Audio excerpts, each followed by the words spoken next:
شروع اللہ کا نام لے کر جو بڑا مہربان نہایت رحم والا ہے۔ مومنو،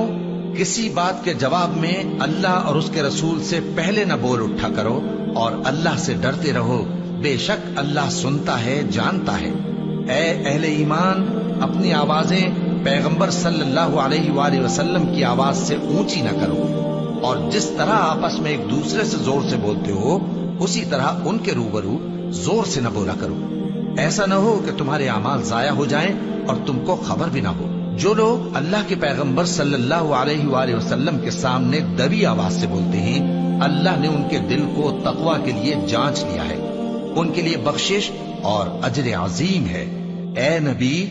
صلی اللہ علیہ وآلہ وسلم، جو لوگ تم کو حجروں کے باہر سے آواز دیتے ہیں ان میں اکثر بے عقل ہیں، اور اگر وہ صبر کیے رہتے یہاں تک کہ تم خود نکل کر ان کے پاس آتے تو یہ ان کے لیے بہتر ہوتا، اور اللہ تو بخشنے والا ہے، مہربان ہے۔